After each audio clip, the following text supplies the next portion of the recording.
Welcome to my XML card project. My name is Luke Marchand. I made a thank you card for Android devices in XML on Android Studio. As you can see here, I have my split view in Android Studio where I can see my how my app will look on a device and how the XML code is all right here.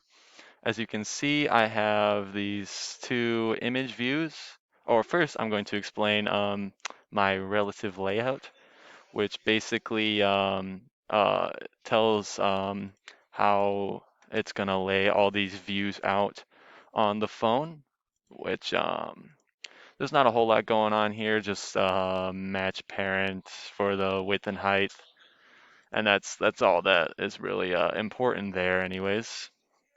And then we have these image views, and this is where the relative layout will become important, more important than it was, because we give it our ID. Um, we tell the image which picture it's going to show, which we have our drawable folder, which I open up here. If you open it up, we can see I have those JPEGs in there, and that's where it's accessing it. Width and height is just match parent, and then we have a scale type center crop so that this picture will take up the entirety of the background of the screen. And then this is pretty much the same, except this is just a glow image, and we wanted it to appear behind like the thank you. That's what this is. It's all pretty much the same stuff, except it has layout align parent top to true, which is why the relative layout is important because that'll tell it where to go on the screen. And then down here we have our two text views where we gave them our IDs. We tell them to wrap content for the width and height. We define the text as thank you in this case.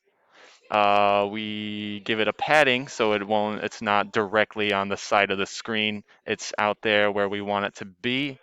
And we set the color to black. We set the font to sans serif medium. That is the one that I particularly liked for my thank you card.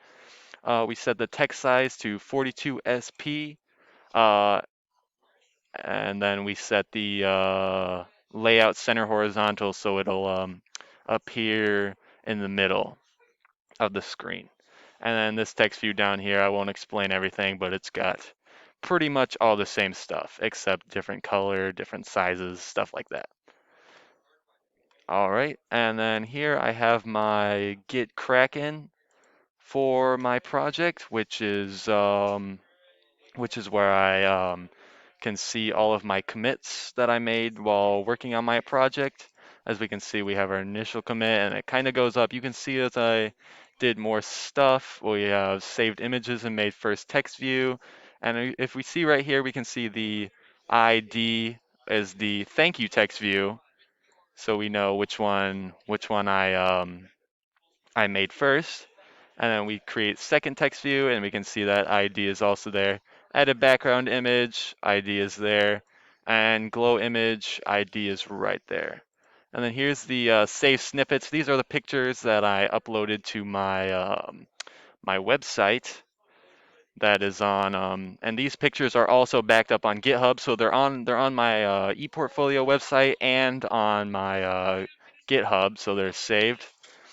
And then here is my GitHub for this, which is where all the Git Kraken files that I upload go to. Which, as you can see, if we wanted to find my XML file, we could go app, source, main, res, layout. And as you can see right here, here's my activity main. It's got all the same XML right here backed up on GitHub. And that is my card project for my advanced computer science class.